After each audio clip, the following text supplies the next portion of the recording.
जय गुरु जी, प्यारी संगत जी। जय गुरु जी, शुक्राना गुरु जी, अनंतम अनंतम शुक्राना गुरु जी। गुरु जी के चरणों में कोटि कोटि प्रणाम और सारी संगत जी को जय गुरु जी। संगत जी, हम लोग बहुत लकी हैं जिन्हें गुरु जी के सत्संग सुनने का और सुनाने का मौका मिलता है। इसलिए संगत जी, हमें कभी भी इस मौके को नहीं गंवाना चाहिए, ना ही इसे अनदेखा करना चाहिए, क्योंकि हमें नहीं पता कि गुरु जी ने हमारी किस बात में क्या जवाब देना है, हमारी किस परेशानी का क्या हल निकाल के उन्हें हमें बताना है। जय गुरु जी। संगत जी, अगर आपने भी अपना कोई सत्संग संगत जी के साथ शेयर करना है तो डिस्क्रिप्शन में व्हाट्सएप नंबर और जीमेल आईडी दिया हुआ है।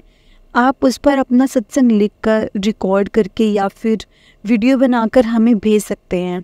संगत जी, गुरु जी की कृपा से आपका सत्संग भी संगत जी के साथ ज़रूर शेयर किया जाएगा।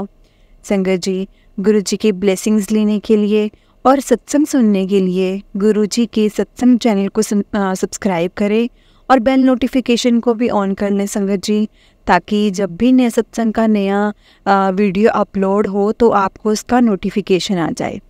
तो चलिए संगत जी, आज का सत्संग हम शुरू करते हैं। सत्संग को शुरू करने से पहले गुरु जी के चरणों में कोटि कोटि प्रणाम और सारी संगत जी को जय गुरु जी। संगत जी, सत्संग को शुरू करने से पहले हम गुरु जी का मंत्र जाप करेंगे।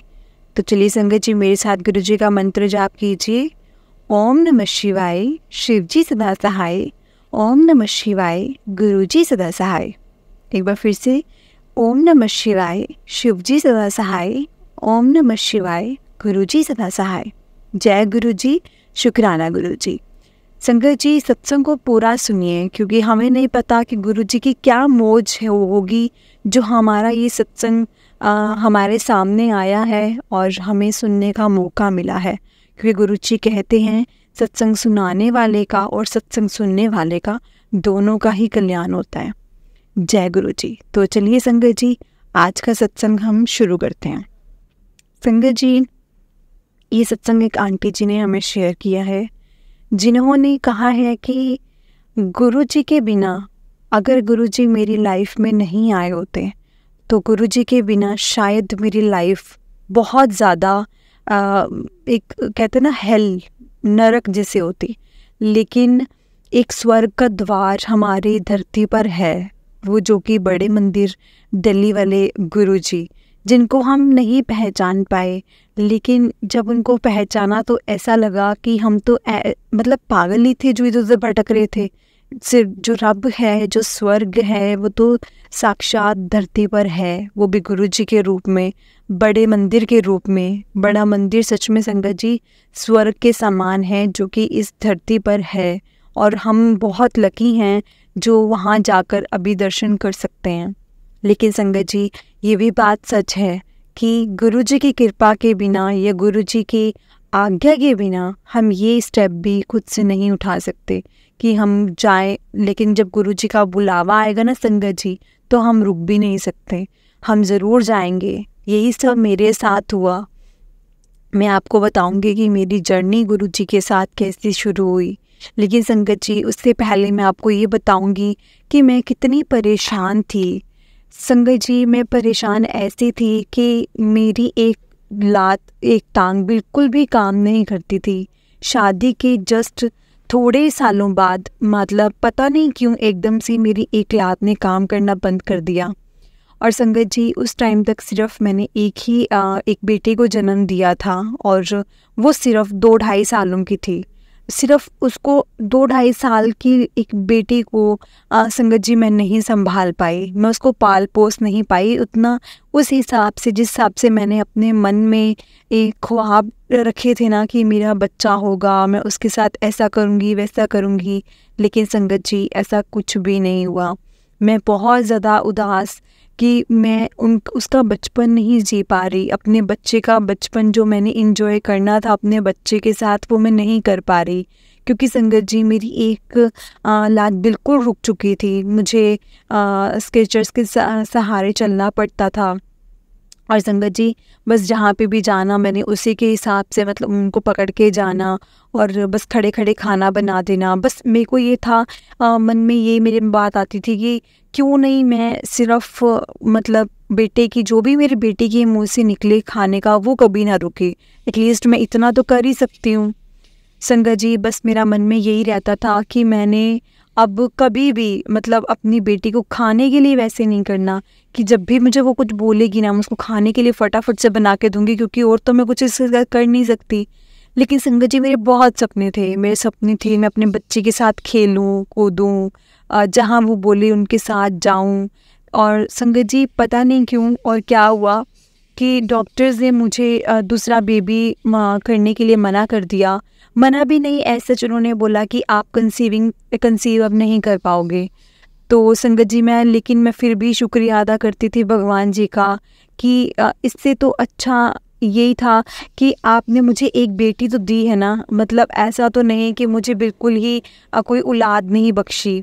लेकिन संगत जी लेकिन अभी मन में यही था, क्योंकि जो भी घर के बड़े थे ना संगत जी वो बहुत प्रेशर दे रहे थे कि नहीं एक बेटा होना चाहिए, एक बेटा होना चाहिए। आपको पता ही है संगत जी कि बड़े लोग कैसे होते हैं और उनके दिमाग में यही चीज़ होती है कि नहीं एक बेटा तो होना ही चाहिए, चाहे बेटी हो या ना हो। संगत जी कहीं ना कहीं तो ज़रूरत मुझे भी फील होती थी, क्योंकि मेरे अंकल के बिना और अंकल के अलावा इस फैमिली में और कोई भी नहीं था जो कि वंश को आगे बढ़ा सके। लाइक मतलब और कोई लड़का नहीं था, क्योंकि मेरे अंकल के कोई भाई भी नहीं था, तो सिर्फ वही थे और मतलब बस वही थे। और मेरा बेटा होता तो मुझे ये था कि मतलब वो थोड़ा बहुत तो वंश आगे बढ़ता। संगत जी जो बड़े थे मेरी दादी सास भी थे तो संगत जी, लेकिन वो भी मुझे बहुत बोलते थे एक बेटा तो कर लो, एक बेटा तो कर लो, बेटा तो होना चाहिए। लेकिन संगत जी बड़े लोगों को ना ये चीज़ समझानी भी बहुत मुश्किल हो जाती है कि अब मैं प्रेग्नेंट नहीं हो सकती हूँ, हम बच्चा नहीं कर पाएंगे। संगत जी मैंने उन्हें यही बोलना कि हाँ जी दादी जी देखेंगे, हाँ जी दादी जी देखेंगे, मतलब बस मैंने यही चीज़ करके टाल देना। और उन्होंने बहुत बोलना ये ना बस बातें बनाती है, तरले देती है, घुमाती रहती है बातों को, कुछ कर नहीं रही, अब बेटी भी 2-2.5 साल की हो चुकी है, अब क्यों नहीं ये करती है, मतलब बहुत कुछ सुनने को मिलता था संगत जी। लेकिन मैं हर चीज़ को इग्नोर करती थी, क्योंकि मुझे पता था कि मैं जब कर ही नहीं सकती हूँ तो मैं कैसे ये चीज़ करूँ। संगत जी बस इसीलिए मैं टेंशन में मैंने हरदम रहना और बस वही चीज़ें। और उससे पहले संगत जी मैं जब वर्किंग मतलब मैं मेरी मैरिज से पहले संगत जी मैं वर्किंग थी और मैं एक कंपनी में जॉब करती थी। करना तो संगत जी मैंने अपनी मैरिज के बाद भी कंटिन्यू था अपना काम, लेकिन सबसे जैसे ही मेरी मैरिज हुई मैंने कंसीव कर लिया और कंसीव करने के बाद संगत जी बेबी हुई। लेकिन बेबी के थोड़े टाइम बाद संगत जी जब मेरे साथ ये चीज़ हो गई तो संगत जी मैं नहीं कर पाई जॉब, तो मैंने जॉब भी नहीं की। और मैंने सिर्फ मेरे अंकल ने बोला कि तुम्हें किसी चीज़ का स्ट्रेस लेने की ज़रूरत नहीं है, तुम अपने काम पे ध्यान दो, अपने बच्चे पे जितना ध्यान दे सकती हो उतना ध्यान दो। संगत जी मैंने बहुत ज़्यादा से परेशान रहना। और फिर मैं आपको बताती हूँ कि अब मेरी जर्नी कैसे शुरू हुई और जर्नी शुरू होने के बाद मेरे साथ क्या क्या हुआ और मैं कैसे अब इन प्रॉब्लम से निकली बाहर। संगत जी मेरी जर्नी गुरुजी के साथ बहुत ही नॉर्मल वे से शुरू हुई। संगत जी मेरा एक फ्रेंड था जिसने संगत जी मुझे एक वैसे ही ना वो बहुत स्टेटस लगाता था गुरुजी के, तो मैंने ना मतलब बस स्टेटस देखना और बस ऐसे ही मतलब जब वो गुरुजी जय गुरु वो ना नीचे लाइन लिखते थे जय गुरुजी शुक्राना गुरुजी। संगत जी मेरे ना मुंह पे वो लाइन बैठ गई थी जय गुरुजी शुक्राना गुरुजी। संगत जी मुझे लाइन बहुत अच्छी लगती थी, इसलिए ना मैंने जय गुरुजी शुक्राना गुरुजी करना शुरू कर दिया। और संगत जी मैंने उससे कभी ऐसे मेरी बात नहीं हुई इस बारे में, लेकिन संगत जी उसने ना मुझे एक दिन इनविटेशन भेजा सत्संग का। और संगत जी बात ये हुई कि हम लोग बहुत टाइम बाद इकट्ठे होंगे तो तुम लोग ना सत्संग ज़रूर आना। तो मैंने बोला ठीक है। और संगत जी उन्होंने नया घर बनवाया था तो इसलिए उन्होंने सत्संग रखा था। और संगत जी उसने ना अपना घर बहुत मुश्किलों से बनवाया था, उसकी लाइफ में बहुत प्रॉब्लम्स थी संगत जी, और हमें बहुत खुशी थी हम सब फ्रेंड्स को। ऑल्दो संगत जी, जो हमारे फ्रेंड्स थे, जो भी कलीग्स थे, जो मेरे फ्रेंड सर्कल में बने थे, हमारी फैमिलीज़ भी एक दूसरे के साथ कनेक्टेड थी। हाँ, हमारी फैमिली भी एक दूसरे से बात करती थी। संगत जी, बस वैसे ही करके हमारी जर्नी शुरू हुई गुरुजी के साथ, और मैं गुरुजी के सत्संग में गई। गुरुजी का सत्संग मैंने अटेंड किया, हम लोग सब गए थे फ्रेंड्स वहाँ पे।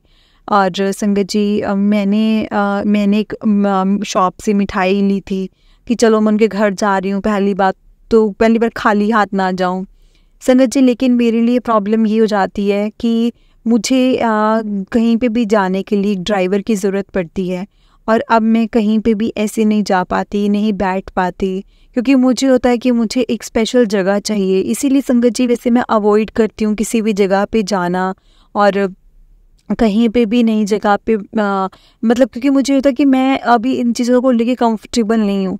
क्योंकि संगत जी, जो इंसान इतना भाग दौड़ के काम करता हो, इधर जाओ उधर जाओ, इतना इन्जॉयमेंट अपनी लाइफ में, उसके बाद शादी के बाद भी, मेरे बेबी होने के बाद थोड़ा टाइम बाद तक का मेरा जो सफ़र था वो बहुत अच्छा था।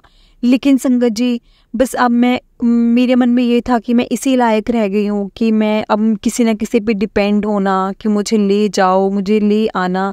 तो संगत जी, बहुत मुश्किल लगता था मुझे ऐसा लगता था कि अब मेरे लाइफ में क्या ही रह गया, मैं क्यों ही किसी पे डिपेंड हुई हूँ। लेकिन संगत जी, बात ये थी कि अब इसके अलावा तो और लाइफ में कुछ ऑप्शन दिखता भी नहीं था। संगत जी, बहुत टेस्ट भी करवाए थे लेकिन कोई असर नहीं होता था। संगत जी, मैं वहाँ गई और मिठाई का डिब्बा लेकर गई, और संगत जी उन्होंने मुझे स्पेशल एक जगह पर बिठा दिया। और उस टाइम पे ना संगत जी, जब मैं सत्संग अटेंड कर रही थी, संगत जी, मेरे पैरों में इतना दर्द होना शुरू हो गया, इतना ज़्यादा दर्द होना शुरू हो गया कि मैं आपको बता नहीं सकती। पता नहीं क्यों ऐसा दर्द मुझे कभी भी नहीं हुआ, कभी भी नहीं। और मैं बोल रही कि यार, आज तो लगता है मैंने गलती कर दी आगे, कि मैं क्यों ही आई हूँ यहाँ पे। तो संगत जी, बस मैंने वही चीज़ सोची, और लेकिन संगत जी, मैंने किसी से कही नहीं। लेकिन संगत जी, जब आपको इतना दर्द हो रहा हो, अनबेरेबल पेन जब आपसे वो बेयर हो ही नहीं रहा हो, तो संगत जी, आपके फेस पे पता लग जाता है। तो वैसे ही मेरे फ्रेंड्स जो थे, वो संगत जी, उन्होंने मुझे देखा, और मेरा दर्द के कारण मेरी आंखें बहुत ज़्यादा नम थी, क्योंकि संगत जी, मेरा इतना बुरा हाल हो गया था कि मेरा रोने वाली हालत से भी ज़्यादा बदतर था। लेकिन इतनी संगत में मैं नहीं बोलना चाहती थी कुछ, और संगत जी, मैंने कुछ नहीं बोला, और मैं ऐसे ही चुपचाप बैठी रही। लेकिन मेरी फ्रेंड्स को पता चल गया था। संगत जी, मुझे जल प्रसाद तो पहले ही मिल गया था, लेकिन उन्होंने फिर से मुझे इसे एक बोतल ला के दी पानी की। संगत जी, मैंने वो भी ले लिया, क्योंकि मुझे घबराहट शुरू हो गई थी उस टाइम पे।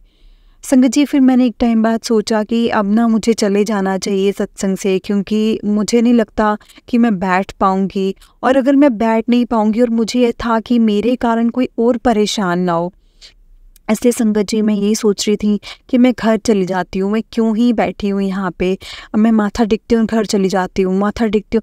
लेकिन संगत जी, आप यकीन नहीं करेंगे, मैं मन में सोच रही हूँ कि मैं चली जाती हूँ, लेकिन मेरी उठने की हिम्मत नहीं हो रही। मैं बहुत कोशिश कर रही हूँ, मुझे ऐसा लग रहा था कि मैं बहुत ज़्यादा कोशिश कर रही हूँ उठने की, मैं उठ जाऊँ, मैं चली जाऊँ, अपनी फ्रेंड को इन्फॉर्म करूँ कि मैं नहीं रह सकती। संगत जी, मैं अपने ड्राइवर को कॉल करने के लिए भी, ऑल्दो मैं फ़ोन भी नहीं उठा पा रही थी। पता नहीं क्यों ऐसा लग रहा जैसे मेरे हाथ पैर सब रुक चुके हैं, जैसे किसी ने पकड़ रखे हैं कि नहीं, तूने कुछ नहीं करना, तूने ये सत्संग अटेंड करना है। संगत जी, अब मैं क्या ही कर सकती थी ना, उस टाइम पे कुछ हो ही नहीं रहा था। मतलब ऐसा लग रहा था मेरा दिमाग काम करना बंद कर रहा है, ये सोच कुछ और रहा है, कर कुछ और रहा है। वो सिचुएशन भी मैं अभी आपके सामने एक्सप्लेन नहीं कर पा रही संगत जी कि हुआ क्या था। लेकिन मैं ऐसा मन में सोच रही हूँ कि उठा फ़ोन, यशिका फ़ोन कर ड्राइवर को और चली जा यहाँ से। लेकिन संगत जी, फ़ोन पास में पड़ा है, फिर भी हिम्मत नहीं हो रही कि मैं कॉल कर दूँ उनको। ऐसा कैसे हो सकता है? मैं सिर्फ यही सोच के हैरान हो रही थी। जब मैं फ़ोन नहीं कर रही हूँ, मैं उठ नहीं रही हूँ, मैं इस चीज़ को भी सोच के हैरान हो रही हूँ कि क्यों भाई, क्यों नहीं कर रही तू फ़ोन? तू उठ और तू जा, अपना आराम कर घर जाके। लेकिन संगत जी, वो गुरुजी की मौज थी, गुरुजी ने मुझे जाने नहीं देना था। उस दिन पता नहीं क्यों गुरुजी ने मुझे उस दर्द का एहसास दिलाया। लेकिन संगत जी, मुझे लगता था कि ये दर्द का एहसास होना मुझे बहुत ज़रूरी था। अब वो संगत जी मैं आपको बाद में बताती हूँ, पहले मैं आपको सत्संग का पूरा किस्सा बताती हूँ कि मेरे साथ क्या क्या हुआ।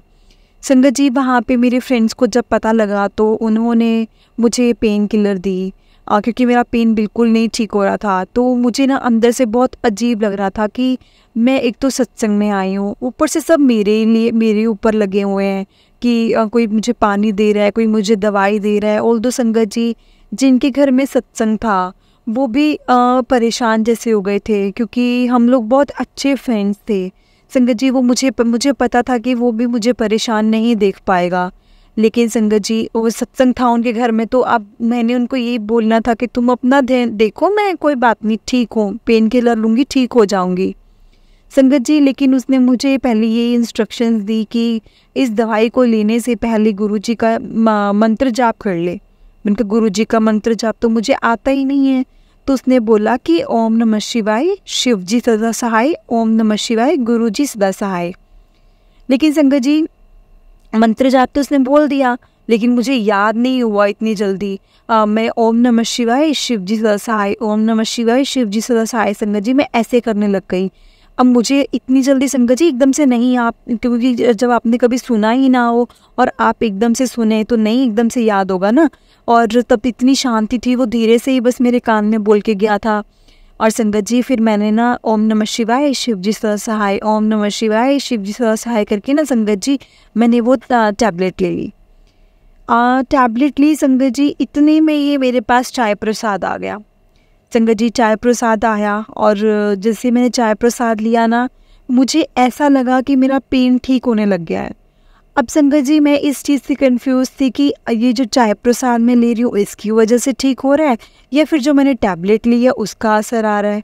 लेकिन संगत जी, मुझे नहीं पता था ना गुरुजी के चाय प्रसाद और जल प्रसाद का इतना महत्व, क्या महत्व है, क्या है जल प्रसाद और चाय प्रसाद। लेकिन संगत जी, मैं यही सोच रही थी कि शायद ना मेरी दवाई काम कर रही है और अब मैं ठीक ठाक बैठ पाऊँगी, मुझे प्रॉब्लम नहीं होगी इतने बैठने में। संगत जी, मैं उसके बाद वहाँ पे जाके बैठ गई। मैंने इतना नहीं सोचा इस बारे में कि अब मैं क्या करूँ। संगत जी, फिर उसके बाद क्या हुआ, जब हम लोग घर आने लगे तो संगत जी एक संगत आई थी वहाँ पे, जिसने गुरुजी के लॉकेट का और ब्रेसलेट्स का, गुरुजी के की चेन का ऐसे स्वरूप लिए हुए थे छोटे छोटे, भी जिनको जो चीज़ चाहिए वो चीज़ उनको दे देंगे। लेकिन संगत जी, मेरे को ये था कि मैं ऐसे ले जाऊँ, मैं ना पहन पाऊँ तो क्या ही फ़ायदा, तो इसलिए मैंने संगत जी लेने को मना कर दिया। मना भी नहीं, मतलब ऐसा मैंने मन में सोचा कि नहीं लूँगी, क्योंकि जैसे अब दे रहे थे तो एक होता ना कि खुद से लेने चले जाओ, तो मैंने बोला था कि नहीं मैं नहीं लूँगी, क्योंकि मुझे नहीं पता कि मैं इस चीज़ को कैसे इनको रखना है, कैसे इनके क्या नियम होंगे रखने के। संगत जी, 100 बातें दिमाग में आती हैं। नहीं, आप भी उस चीज़ को रिलेट कर पा रहे होंगे कि अगर मैं मानो कि किसी का कोई भगवान जी हैं जिनका मैं स्वरूप लेके आ रही हूँ घर में, तो हमें नहीं पता ना उनके रूल्स रेगुलेशंस, उनके नियम क्या है रखने के, रहने के। तो संगत जी, क्योंकि हमें पता है हम हिंदू हैं, हमें पता है कि कैसे कैसे इनके रूल्स होते हैं, इसलिए संगत जी मन में बस यही विचार बना रही थी कि नहीं यशिका, इनको नहीं लेके जाना, कुछ हो जाए मना कर देना जब भी तेरे पास पहुंचेंगे, जब आएंगे। संगत जी, इतने में हमारा लंगर प्रसाद का टाइम हुआ। लंगर प्रसाद लिया हमने, इससे पहले हम आरती कर चुके थे। आरती करने के बाद लंगर प्रसाद लिया। लंगर प्रसाद करने के बाद संगत जी, संगत ने ना साथ साथ अपना सत्संग शेयर किया। संगत जी, एक तो हम मतलब लंगर प्रसाद चख रहे हैं, ऊपर से संगत जी हमें सत्संग सुन रहे हैं। संगत जी, आप यकीन नहीं करेंगे, सेम सत्संग जो मेरे पे बीत रहा था ना, जैसे कि मेरा तो एक पैर रुक गया था, इसलिए मेरे साथ ये चीज़ हुई थी।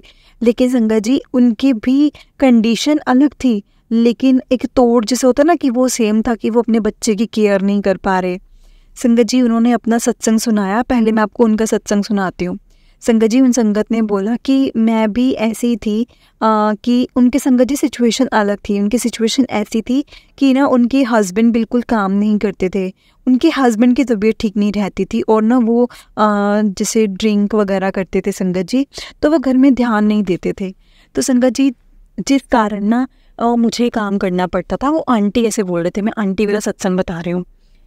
तो संगत जी उन्होंने बोला कि जिस कारण ना मुझे काम करना पड़ता था और जिस कारण मैं अपनी बेटी पे बिल्कुल नहीं ध्यान दे पाई। लेकिन उसके बाद गुरुजी की ऐसी कृपा हुई, गुरुजी उन्होंने भी अपनी पूरी जर्नी सुनाई कि कैसे वो गुरुजी से मिले। संगत जी वो आंटी मिले थे गुरुजी से फ़ोन पे जो मैसेज आते ना गुरुजी के, उनके थ्रू। तो संगत जी तब मेरे माइंड में ऐसा भी हुआ कि हाँ गुरुजी के मैसेज भी आते हैं, एक जैसे जो जो चीज़ें बोलता है। तो संगत जी उन आंटी ने बोला कि गुरुजी मुझे ऐसे मैसेज पे बोलते थे कि पुत्र परेशान ना हो, बहुत जल्दी सारा कुछ ठीक हो जाएगा, लेकिन तेनू सब्र करना पड़ेगा। संगत जी जब उन्होंने मुझे सत्संग बताया ना, सुनाया, जब सब भी सुन रहे थे तो सुनाया, तो मुझे भी ऐसा लगा कि पुत्र सबको, मैंने ऐसे ही मन में बना लिया कि यशिका पुत्र तेनू भी सब्र करना पड़ेगा, सब ठीक हो जाऊगा, लेकिन सब्र करना पड़ेगा। पता नहीं क्यों संगत जी बस मैंने इसे बोल दिया, जैसे उन्होंने बोला लेकिन मैंने अपना नाम लेके अपने पे बोल दिया। और संगत जी उन आंटी ने बताया कि ना मेरे हस्बैंड की इतनी ज़्यादा तबीयत ठीक है और इतने सही हो चुके हैं, उन्होंने ड्रिंक बिल्कुल छोड़ दी है और वो अब घर पे ध्यान देना शुरू कर दिया है। और जब से उन्होंने घर पे ध्यान देना शुरू किया तो तब से मैंने अपने बच्चों पे ध्यान देना शुरू किया है। जय गुरु जी, शुक्राना गुरु जी। संगत जी उन्होंने ना रो रो के गुरु जी का शुक्राना किया कि मेरे गुरुजी ने हमें इतना संभाला है, मेरे गुरुजी ने बहुत कुछ किया है संगत जी, और भी बहुत सत्संग बताए संगत ने, जो कि मैं सुन के हैरान हो रही थी संगत जी कि सच में गुरुजी इतने मतलब चमत्कार करते हैं। क्योंकि संगत जी जो भी पहली बार मिलता होगा ना गुरुजी से, तो वो यही सोच के मिलता होगा कि मतलब इनके चमत्कार होते हैं ये वो। लेकिन संगत जी मैं सोच रही थी अच्छा इनके इतने चमत्कार होते हैं। तो बस बैठे बैठे फिर मैंने भी गुरुजी से ऐसी अरदास लगाई कि गुरुजी जैसे ये अपने बच्चे के साथ अब रह पा रहे हैं या फिर उनको टाइम दे पा रहे हैं, तो संगत जी मुझे भी गुरुजी ऐसे कैपेबल बनाओ कि मैं अपनी बच्ची के साथ अपना टाइम स्पेंड कर पाऊँ, उनके उसके साथ हंस खेल पाऊँ, कूद पाऊँ, मैं उसके साथ जहाँ मर्जी वो बोले जा पाऊँ, मुझे किसी चीज़ का मोहताज ना होना पड़े। क्योंकि संगत जी मुझे जाने के लिए ड्राइवर चाहिए होता है। तो समटाइम ऐसा होता था कि मम्मा मुझे स्कूल का असाइनमेंट पूरा करना है, मुझे ये चीज़ चाहिए, वो चीज़ चाहिए।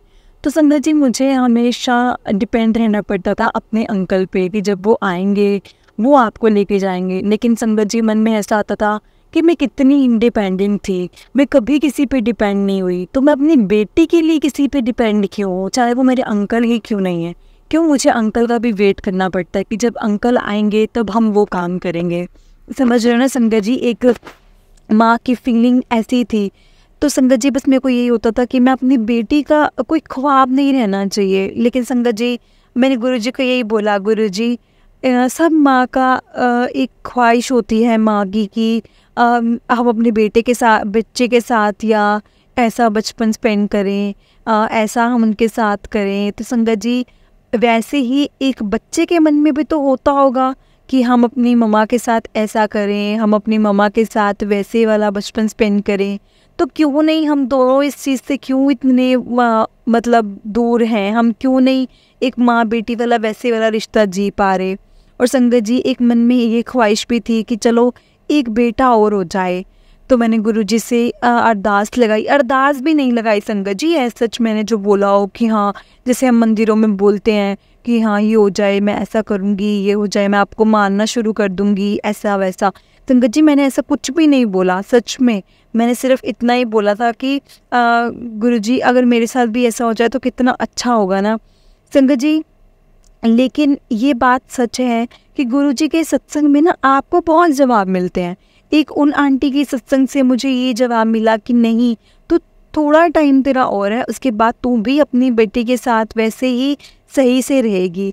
और दूसरा संगत जी ये कि परेशान होके ना अपनी लाइफ ख़राब करना, अपना दिमाग ख़राब करना कहीं की भी अच्छी समझदारी वाली बात नहीं है संगत जी। क्योंकि कहते हैं ना कि अगर अपना दिमाग एक पॉजिटिव वे में चलेगा ना तो संगत जी सब पॉजिटिव होगा। अगर हम लोग अपना दिमाग नेगेटिव वे में दौड़ाएंगे तो संगत जी सब कुछ नेगेटिव होगा। ये हम पे डिपेंड करता है कि हमने अपनी लाइफ को कैसे बनाना है, हमने अपने आप को मतलब कैसे वो करना है। लेकिन संगत जी ये चीज़ मेरी लाइफ में गुरुजी के आने के बाद ही पॉसिबल थी। गुरुजी के आने के बाद ही मेरी लाइफ मेरे साथ ऐसा हो सकता था, क्योंकि गुरुजी ने मुझे एक मतलब अपने पेन के साथ भी, अपनी मुश्किलों के साथ भी एक नई ज़िंदगी जीने का एक नज़रिया दिया और मुझे बताया। बस एक मन में संगत जी एक इतनी सी होप चाहिए होती है किसी को, जो कहते हैं ना डूबते को तिनके का सहारा, वैसे वाला बात थी मेरी संगत जी कि मैं डूबी जा रही हूँ। लेकिन सिर्फ मैंने एक संगत की इतनी सी बात सुनी कि गुरुजी ने मेरे बच्चे के लिए मुझे मेरे अंकल को ठीक कर दिया और मेरे को अब जॉब से हटा के अपनी बेटी के मतलब अपने बच्चे के उसमें लगा दिया। संगत जी सिर्फ इतनी सी होप और उन्होंने मुझे इतना खुश कर दिया। संगत जी मैंने ऑटोमेटिक अपने आप को पॉजिटिव, एक फीलिंग पॉजिटिव आने लगी और ऑटोमेटिक मैं खुश रहने लगी और मैं ना ट्राई करने लगी कि क्यों नहीं मैं ऐसा कर सकती। अगर मुझे ड्राइवर को बुलाना पड़ेगा तो हाँ भी बुलाना पड़ेगा, क्यों नहीं मैं ड्राइवर को बुलाऊं। लेकिन संगत जी पहले मैं अवॉइड करती थी, मैं ऐसे सोचती थी कि क्या बात, मतलब ऐसे क्यों फालतू में बुलाना, है ना, चलो अंकल आएंगे वो उसको दिला लाएंगे, ऐसा कर लेंगे वैसा कर लेंगे। लेकिन संगत जी मैं बोलूँ तो मैं 2 ढाई 3 सालों के बाद तो मैं अपनी बेटी के लिए कुछ शॉपिंग भी करने नहीं गई, कुछ लिया ही नहीं। तो मैंने मन में सोचा कि यशिका सिर्फ एक टांग रुकी है तेरी, पूरी ज़िंदगी नहीं रुकी। उस टाइम पे मेरे को संगत जी ये चीज़ फील हो चुकी थी कि सिर्फ मेरी एक लात रुकी है, मेरी पूरी ज़िंदगी नहीं रुकी। जो ठीक है, ऐसे दुनिया में कितने लोग हैं जो बिना टांग के या बिना हाथ के या बिना आँख के रहते हैं, तो उनमें से मैं भी एक हूँ। संगत जी ये जो पॉजिटिविटी मुझ में आई ना, इसको देख के मेरे अंकल इतने हैरान हुए कि मैं क्या ही बताऊँ आपको। कि वो बोलते कि इतनी पॉजिटिविटी, तुम हर वक्त रोना धोना और हर वक्त अपने आप को कोसना, भगवान को कोसना। क्योंकि संगत जी मैंने किसी को नहीं छोड़ा था जब मेरे साथ ऐसा हुआ था, क्योंकि मुझे तो उस टाइम पे ऐसा था मेरी बेटी के बचपन से ऊपर क्या हो सकता है। संगत जी मैंने उस टाइम पे सच में किसी को नहीं छोड़ा। मैंने मतलब भगवान को तो बहुत कुछ बोला, लेकिन संगत जी मैं बचपन से 7th स्टैंडर्ड से मैं शिव जी को मानती हूँ। मैंने शिव जी के बहुत व्रत रखे, लेकिन संगत जी आफ्टर मैरिज में उस चीज़ को इतना कंटिन्यू नहीं कर पाई और कंटिन्यू नहीं करने के चक्कर में संगत जी मैं इतने फास्ट वगैरह ये मैंने कुछ नहीं रखा। लेकिन संगत जी जब मेरे साथ ये चीज़ हुई ना, तो मैंने पर शिव जी को बिल्कुल नहीं छोड़ा। मैंने बहुत बोला कि क्या फ़ायदा हुआ आपके व्रत रखने का, क्या फ़ायदा आपको मानने का, जब आपने ऐसा ही करना था। आपने मेरी भी केयर नहीं की, आपने मेरी बच्चे की भी नहीं सोचा, अब बच्चे का सोच, मतलब जो भी मेरे मन में आया ना, मैंने वो चीज़ बोली। और संगत जी लेकिन उस टाइम के बाद मैं इतनी पॉजिटिव, मेरे अंकल भी बोलते कि हर टाइम कोसने वाली आज इतनी खुश कैसे है। और क्योंकि संगत जी मेरे अंकल हमेशा ये बोलते थे कि तुझे जहाँ जाना है तो जा, गाड़ी की प्रॉब्लम है, ड्राइवर की प्रॉब्लम है, वो मेरी प्रॉब्लम है, तुम्हारी प्रॉब्लम नहीं है। तुमने जस्ट मुझे कॉल करना है और मैंने तुम्हें टाइम देना है कि इतने टाइम में तुम्हारा काम हो जाएगा, तुम क्यों इतना सोचती हो। लेकिन संगत जी मैं तो ऐसी हो गई थी ना कि एक टांग रुक गई है, दैट मीन्स मेरी सारी लाइफ रुक गई है। ना घर से बाहर जाना, ना कोई शॉपिंग करना, ना कुछ और, मतलब बस एक घर, मैं, कमरा और किचन, बस यही। क्योंकि शुरू से उस टाइम पे दिमाग में यही बैठ गया था संगत जी। एक ना माँ का डर होता है, माँ का डर ऐसे था कि अगर मैं अपनी बेटी को कुछ बना के भी नहीं खिला पाई ना, तो मेरे साथ वो नहीं रहेगी ज़्यादा, उसको मेरा क्या फ़ायदा जब मैं उसको कुछ उसके साथ खेल कूद नहीं पा रही हूँ, उसको मैं टाइम नहीं दे पा रही हूँ, उसके साथ मैं कहीं जा नहीं पा रही हूँ, उसके साथ मैं उसका बचपन नहीं मतलब जी पा रही हूँ, तो उसके लिए क्या फ़ायदा, मतलब मेरा होने का है ना होने का उसको कोई फ़र्क ही नहीं पड़ेगा। संगत जी सिर्फ यही बात मेरे दिल में थी और यही डर था मेरे माइंड में, क्योंकि मेरे को ये था कि सिर्फ मेरे पास जरिया है तो एक किचन जिसमें मैं अपनी बेटी को कुछ भी जो मुझे बोलेगी उसके मन का बना के दूंगी, उसको खिलाऊंगी, सिर्फ एक यही मेरे पास ऑप्शन था ले दे के। संगत जी बस मैंने अपनी दुनिया वही बना ली थी, घर कमरा किचन, घर कमरा किचन। लेकिन संगत जी उसके बाद मैं जब सत्संग से आई हूँ ना, मुझे बहुत मेरी लाइफ में चेंज। और संगत जी उस टाइम पे मुझे गुरुजी का ब्रेसलेट भी मिला। संगत जी उसमें गुरुजी का ना शर्ट वाला, वाइट शर्ट वाला चोला पहना हुआ था। संगत जी मैं बहुत खुश हुई। और ना संगत जी जब मैंने वो आंटी की बात सुनी थी ना, गुरुजी के मैसेज आते हैं, तो मैंने गूगल पे सर्च किया गुरुजी के मैसेज। अब मुझे क्या पता था गुरुजी के कैसे मैसेज होते हैं कैसे नहीं होते। लेकिन संगत जी गूगल पे ही ना यूट्यूब का लिंक आ गया सत्संग का। तो जब यूट्यूब पे लिंक आया सत्संग का, तो मैंने सत्संग को ओपन किया और मैंने देखा। संगत जी जो मुझे लग रहा था ना कि ये मेरे रिलेटेड सत्संग हो सकता है, ये मैं तो ज़्यादातर संगत जी उसमें देखती बच्चों वाले थी कि जो बच्चों वाले सत्संग होंगे, संतान से रिलेटेड, बच्चों से रिलेटेड, मैंने वही सत्संग ओपन करने, वही सुनने। और संगत जी हर किसी का ये देखना कि किसी का गुरुजी ने बहुत ठहराया भी है कि तुम्हें सब्र करना पड़ेगा, बहुत सब्र भी करवाया, लेकिन संगत जी एट द एंड उनको बच्चा ब्लेस किया है। इसलिए संगत जी मेरा भी यही था कि बस गुरुजी मुझे भी एक बच्चा ब्लेस कर दे, मुझे ठीक करे या ना करे। लेकिन संगत जी फिर मैं ये भी सोचती थी अगर बच्चा हो गया फिर से वही चीज़ मेरे मन में रहेगी कि हाँ मैं इसके साथ इसका बचपन नहीं जी पा रही हूँ या कुछ। संगत जी मैं ना एक ऐसी थी कि 2 नावों पे सवार थी। मैं गुरुजी को ये भी बोलती थी गुरुजी अगर ठीक नहीं होंगे तो ये हो जाएगा मेरे साथ कि मैं अपने बच्चे के साथ उसका बचपन नहीं जी पाऊंगी। अगर मैं ठीक नहीं हुई और फिर मैं बच्चा नहीं मांगती तो इनका वंश रुक जाएगा। लेकिन संगत जी मैं एक कंक्लूजन पे पहुंची और मैंने जस्ट ये सोचा कि नहीं, मेरा उसके साथ बचपन जीना मैटर करता है। मैं तो उसको देखती रहूँगी तो बचपन जीऊँगी उसका, लेकिन अगर मेरे घर में बेटा नहीं हुआ ना तो इस घर का वंश जरूर रुक जाएगा। क्योंकि बेटी अपने घर चली जाएगी संगत जी बड़ी होकर, रहना तो आखिर बेटे नहीं है ना यहाँ पे। और संगत जी और कोई भी नहीं है तो घर में कोई लड़का तो होना चाहिए। बस यही सोच के दिमाग में आता था और कुछ नहीं। मुझे ऐसा नहीं था कि मुझे बेटी नहीं चाहिए थी संगत जी, मुझे स्टार्टिंग से ही बेटी चाहिए थी। और मैं इस चीज़ को भी लेके श्योर थोड़ी ना थी कि हाँ मुझे जो दूसरा होगा वो क्या होगा, लेकिन बस मन में था कि अगर बेटा हो जाएगा तो बहुत अच्छा होगा। संगत जी बस मैंने यही अरदास गुरुजी से लगाई और सत्संग सुनने, मैंने गुरुजी का मंत्र जाप लगाना। और संगत जी मैंने ना अभी तक वो ब्रेसलेट अपने अंकल को नहीं दिखाया। मेरे अंकल के घर में आने का टाइम होना तो मैंने उसको उतार के रख देना। संगत जी फिर मैंने सर्च किया कि ब्रेसलेट को कैसे रखते हैं, ब्रेसलेट को यूज़ कैसे करते हैं, इनके नियम क्या हैं, कि ब्रेसलेट को मतलब लड़कियों को बहुत प्रॉब्लम्स होती हैं कि उसमें यूज़ कर सकते हैं कि नहीं कर सकते, वॉशरूम में जाना, काम करना, 100 चीज़ें हो जाती हैं संगत जी। लेकिन मैंने उस चीज़ का जब सर्च किया तो उन्होंने बोला कि गुरुजी किसी चीज़ का वहम नहीं करते हैं संगत जी। गुरुजी बस ये बोलते हैं कि आपके मन में मैं हर टाइम हूँ, अगर आपके मन में हो तो आप मन में लेकर मुझे वो काम कर रहे हो, तो आपको स्वरूप, अगर ब्रेसलेट है आपके पास, ब्रेसलेट वाला स्वरूप है, तो वो पहन के भी आपको डरना नहीं है। अगर आप गलत कर रहे हो ना तो मैं आपके मन में बैठा हूँ, चाहे वो आपने स्वरूप डाला है नहीं डाला है, उससे कोई मतलब नहीं है।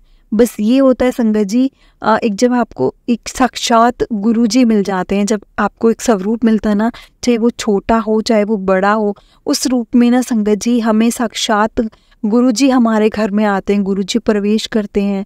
और संगत जी मैंने ऐसे भी सत्संग सुने थे कि जिनकी लाइफ को चेंज करना होता है ना, जिनकी लाइफ में बहुत परेशानियां होती हैं या जिनकी लाइफ ट्रैक पे नहीं होती, उनको ट्रैक पे लाने का टाइम होता है, तो संगत जी तब गुरुजी का बुलावा आता है, तब गुरुजी अपने साथ कनेक्ट करते हैं। जय गुरुजी, शुक्राना गुरुजी। मेरे साथ तो संगत जी सच में ही ऐसा हुआ है। फिर संगत जी मैं आपको बात बताती हूँ, मेरा जो सत्संग है संगत जी क्या हुआ कि मैं डॉक्टर्स के पास हो जाती थी, मेरा ट्रीटमेंट तो चलता ही था। लेकिन संगत जी मेरा ट्रीटमेंट ना, मुझे ऐसा लगता था कि मैं ना बस फोकिया दवाइयाँ खा रही हूँ, मुझे कोई फ़र्क नहीं होगा इससे, ना तो मेरा दर्द रुकता था ना कुछ और, है ना। ऑल्दो मेरा दर्द तो उस टाइम पे उस पेन किलर से भी रुक गया था।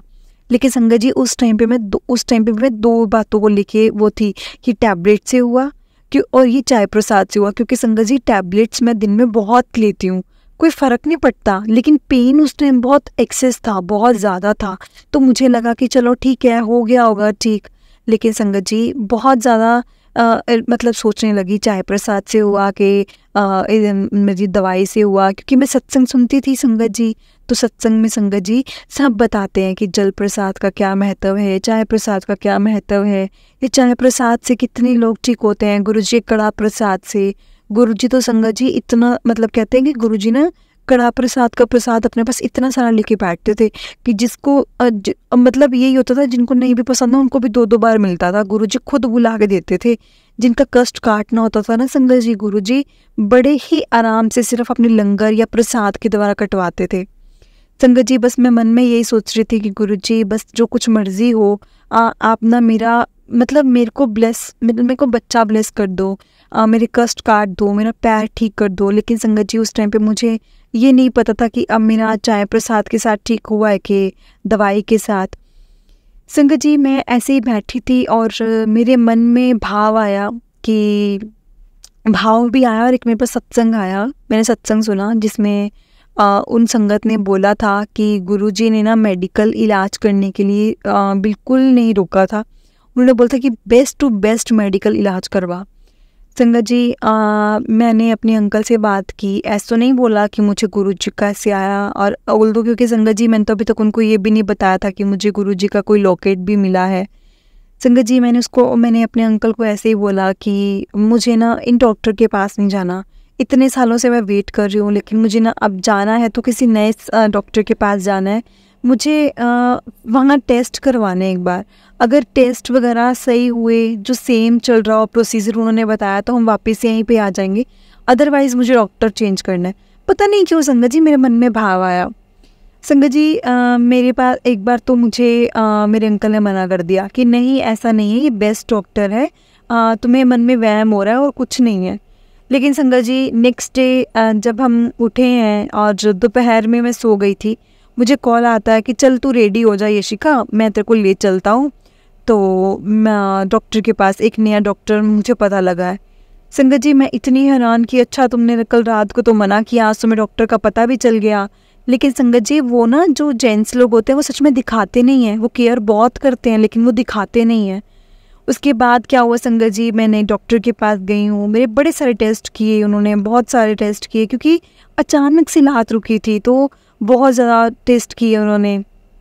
संगत जी उन्होंने मुझे आप समझते अफ़ीम क्या होती है, तो संगत जी उन्होंने मुझे बोला कि बहुत कम, बहुत ज़्यादा कम, लेकिन आपको ना थोड़ी सी लेनी चाहिए, मतलब 15 दिन में एक आध बार वो लो। और संगत जी उन्होंने मुझे बोला कि तुम्हारे शरीर का जो पैर वाली है ना, उसमें एक जैसे वेन होती है जिसमें ब्लड सर्कुलेशन, पता नहीं क्या उन्होंने बोला कि तुम्हारे सिर्फ पैर का खून गाढ़ा हो रहा है संगत जी, जिस कारण से मेरा मतलब पैर रुका हुआ है। और संगत जी उन्होंने मुझे ये चीज़ बोली और उन्होंने ट्रीटमेंट किया तो संगत जी उन्होंने मुझे ऐसी मेडिसिन दी कि जिससे मेरा जो ब्लड है ना वो डिल्यूट होना शुरू हो जाए, पतला होना शुरू हो जाए। संगत जी मुझे ना उस ट्रीटमेंट के बाद बहुत आराम मिला, बहुत ज़्यादा आराम मिला। और जब मुझे आराम मिलना शुरू हुआ ना संगत जी, तो एक मन में होप आनी शुरू हो गई कि क्या अब मैं कंसीव कर पाऊँगी या फिर अब मैं माँ बन पाऊँगी। क्योंकि मन में तो संगत जी जब ये चीज़ होने के बाद वो चीज़ हुई थी कि तुम नहीं कर पाओगे अब बच्चा, लेकिन जब ये भी ठीक होने लगी तो मन में ये चीज़ भी आने लगी। संगत जी फिर मैं बेस्ट गायनोकोलॉजिस्ट के पास गई और उन्होंने मुझे बताया कि उन्होंने भी मेरे को थोड़ा बहुत ट्रीटमेंट्स बताए और कि तुमने ये करना है, वो करना है, एक्सरसाइज बताई, प्लस वेट लूज़ करने का बताया, बहुत सी चीज़ें बताई। संगत जी ऐसा लग रहा था कि मेरे आगे आगे ना गुरुजी चल रहे हैं और गुरुजी ही सारा काम करवा रहे हैं, मैं कुछ नहीं होती, ना मेरे अंकल हैं कोई कि ये जो कर पा रहे हैं। मैं ये जो है ना जो भी सब कुछ कर रहे हैं वो मेरे गुरुजी कर रहे हैं, मेरे आगे हो के सिर्फ मेरे गुरुजी हैं जो मेरे आगे चल रहे हैं और मुझे संभाल रहे हैं और मुझे बोल रहे हैं बेटा ये कर, बेटा ये कर, बेटा ये कर और बेटा ये कर। अदरवाइज़ संगत जी इतने सालों से दिमाग में नहीं आया कि हम डॉक्टर चेंज कर लें, क्योंकि बस वही चला हुआ था, हाँ ठीक है रुक गया, अब कौन सा चलेगा। बड़े जो थे वो भी संगत जी ऐसे ही बस अब क्या होगा। और बस मेरी दादी सास का तो ये रहता था कि बच्चा कर लो, बच्चा कर लो, तुम बच्चा नहीं करते हो, तुम्हें अपनी आजकल की जनरेशन को ऐश चाहिए होती है, तुम लोग कुछ भी, फिर उन्होंने मुझे एक बार ऐसा ताना भी मारा था, तो तेरा पैर भी नहीं चलता, तूने काहे की ऐश करनी, घर में रहती है, बच्चा ही कर ले इससे अच्छा। लेकिन संगत जी उनको ना समझाना बहुत मुश्किल हो जाता है कि एक बच्चा करना सिर्फ हमारा काम नहीं है, बच्चे के साथ उसका बचपन जीना एक माँ के लिए सबसे बड़ी बात होती है।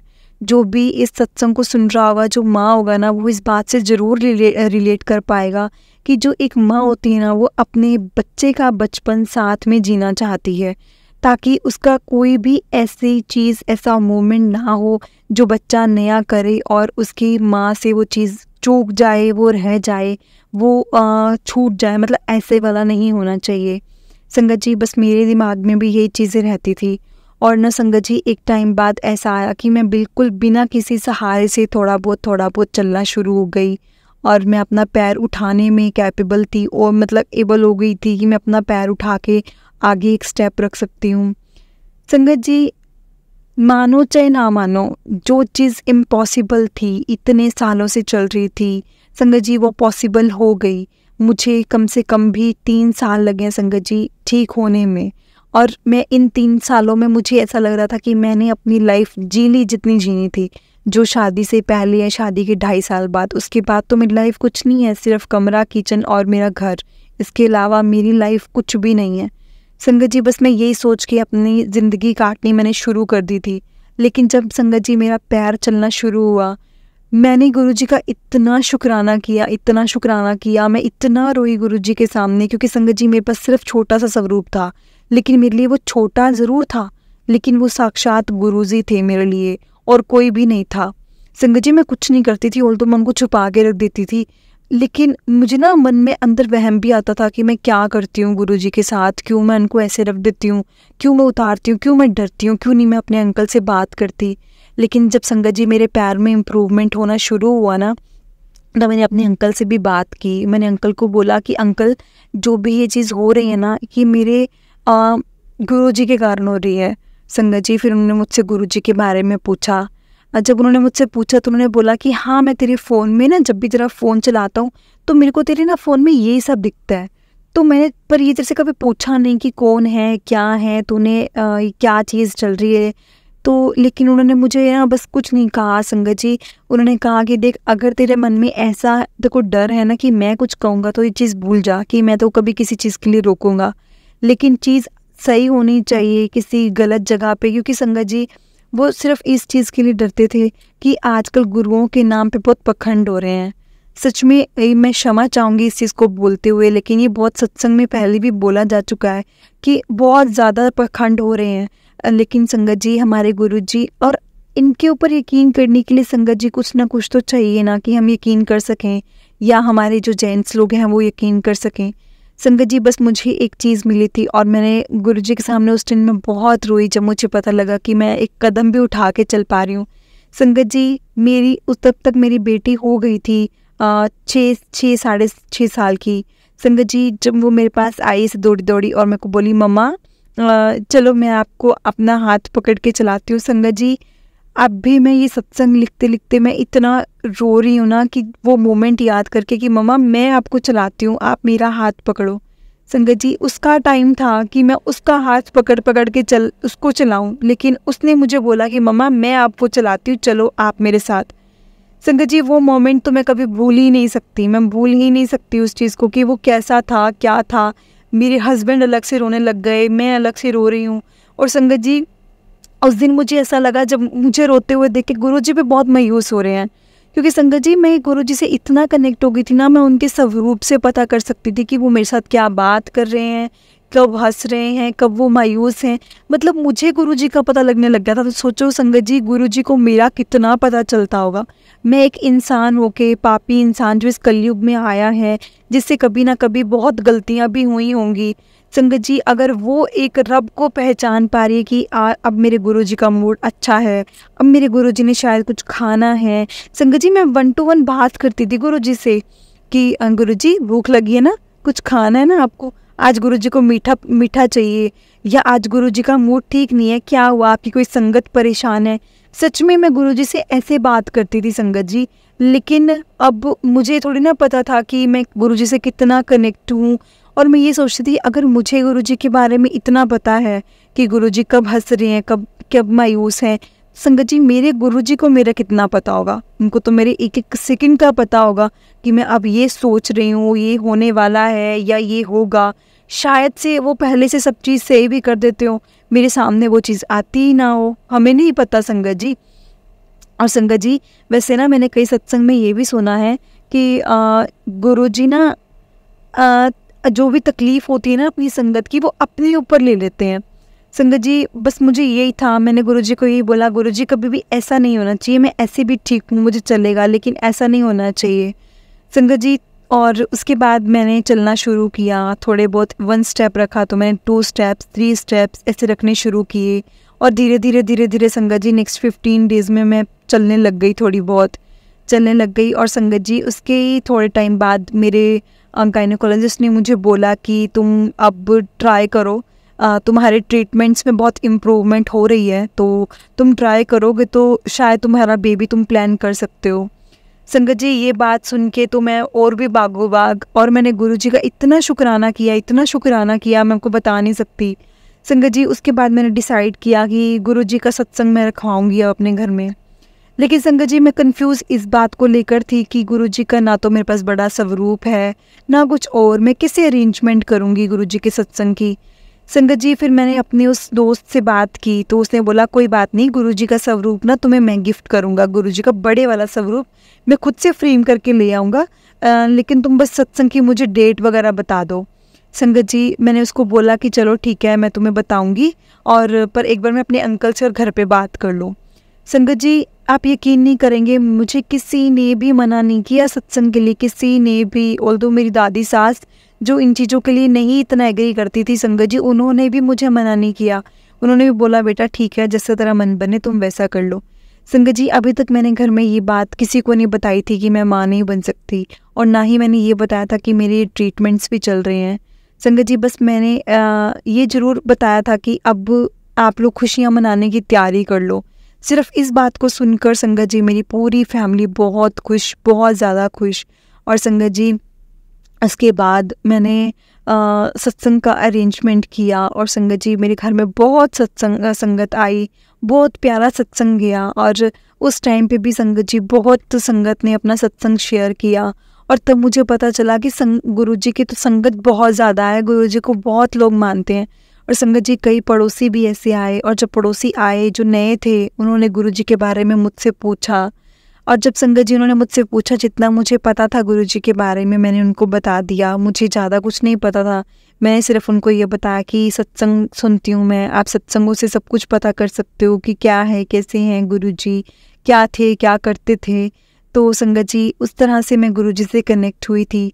और आज संगत जी मैं प्रेग्नेंट हूँ, और मुझे 7th मंथ रनिंग है। मैं अपना सत्संग अब तब शेयर करूँगी संगत जी जब मुझे बेबी हो जाएगा, ये बताने के लिए मैं कि गुरुजी का शुक्राना करने के लिए। अब भी संगत जी बस मेरा यही है कि गुरुजी का शुक्राना, मेरा जो किया हुआ शुक्राना गुरुजी तक पहुँच जाए। जय गुरुजी, शुक्राना गुरुजी, अनंतम अनंतम शुक्राना गुरुजी। बस ऐसे ही हम सब पर अपनी कृपा बनाए रखना संगत जी, यही मैं गुरुजी से प्रे करूँगी कि ऐसी ही कृपा अपनी हम सब पर बनाए रखें, अपना आशीर्वाद हमारे सिर पर हमेशा रखें। जय गुरुजी, शुक्राना गुरुजी, अनंतम अनंतम शुक्राना गुरुजी। संगत जी बहुत ही प्यारा सत्संग था, और बहुत ही भावुक सत्संग था संगत जी, जिसे सुनकर सच में मैं खुद खो गई थी। जब मैं इस सत्संग को बोल रही थी तो मैं खुद जब आंटी के वो भाव को, जब मैं बोलते हुए भी उतने भाव नहीं समझा पा रही होंगी जितना का आंटी ने मुझे लिख कर भेजा संगत जी। जिस तरह से उन्होंने मुझे लिख कर भेजा है मैंने आपको उसी तरह से सुनाया है। और संगत जी सच में हम लोग बहुत ब्लेस्ड हैं गुरुजी की तरफ से कि गुरुजी हमें इस दुनिया में, इस कलयुग में हमें मिले हैं साक्षात शिव के रूप में, महाशिव के रूप में। संगत जी हम लोगों को मौका बिल्कुल नहीं गंवाना चाहिए, जितना हो सके हमें सत्संग सुनने चाहिए, सत्संग पे जाना चाहिए, गुरुजी का मंत्र जाप करना चाहिए। संगत जी हम लोगों को सत्संग को कभी इग्नोर नहीं करना चाहिए, क्योंकि हमें नहीं पता कि किस बात पे हमारे लिए क्या जवाब है। जैसे इस आंटी जी को भी गुरुजी के सत्संग में एक संगत का सत्संग सुनते हुए जवाब मिला कि बेटा थोड़ा टाइम और रुक जा, सब कुछ ठीक होगा। ये बात उनको मन में बैठी, तब से उन्होंने अपने मन में ठहराव बनाया, अपनी लाइफ में वो पॉजिटिविटी ला पाए। और संगत जी, ऐसा ही होता है, अगर हम अपने मन को ठहराएंगे, अपने मन में पॉजिटिविटी लाएंगे ना संगत जी, तो बहुत कुछ हो सकता है। जय गुरु जी, शुक्राना गुरु जी। संगत जी मेरे साथ गुरु जी का मंत्र जाप करें। ओम नमः शिवाय, शिव जी सदा सहाय। ओम नमः शिवाय, गुरु जी सदा सहाय। ओम नमः शिवाय, शिव जी सदा सहाय। ओम नमः शिवाय, गुरु जी सदा सहाय। संगत जी, जिस भी संगत ने अपना सत्संग संगत जी के साथ शेयर करना है तो डिस्क्रिप्शन में दिए गए व्हाट्सएप नंबर और जीमेल आईडी पर अपना सत्संग लिखकर, रिकॉर्ड करके या वीडियो बनाकर हमें भेज सकते हैं। और संगत जी, बहुत संगत ऐसी है जो अपना सत्संग हमें लिखकर भेजना चाहती है और वीडियो रिकॉर्ड या नाम नहीं रिवील कर सकती, तो संगत जी हमें अपना सत्संग लिखकर भेज सकती हैं। हम उनका सत्संग संगत जी गुरु जी की कृपा से ज़रूर शेयर करेंगे। जय गुरु जी, शुक्राना गुरु जी, अनंतम अनंतम शुक्राना गुरु जी। संगत जी, गुरु जी की ब्लेसिंग्स लेने के लिए और ऐसे ही प्यारे प्यारे सत्संग सुनने के लिए गुरु जी के सत्संग चैनल को सब्सक्राइब करें और बेल नोटिफिकेशन को भी ऑन कर लें संगत जी, ताकि जब भी सत्संग का नया वीडियो अपलोड हो यूट्यूब पर तो आपको उसका नोटिफिकेशन आ जाए और आप जल्दी से जाकर सत्संग को सुन पाएँ। जय गुरु जी, शुक्राना गुरु जी, अनंतम अनंतम शुक्राना गुरु जी। लख लख वार शुक्राना मेरे गुरु जी महाराज जी का। सच्ची में गुरु जी, अगर आप नहीं होते तो ज़िंदगी में अंधेरा ही अंधेरा था। जय गुरु जी, शुक्राना गुरु जी, अनंतम अनंतम शुक्राना गुरु जी। जय गुरु जी प्यारी संगत जी, जय गुरु जी, शुक्राना गुरु जी।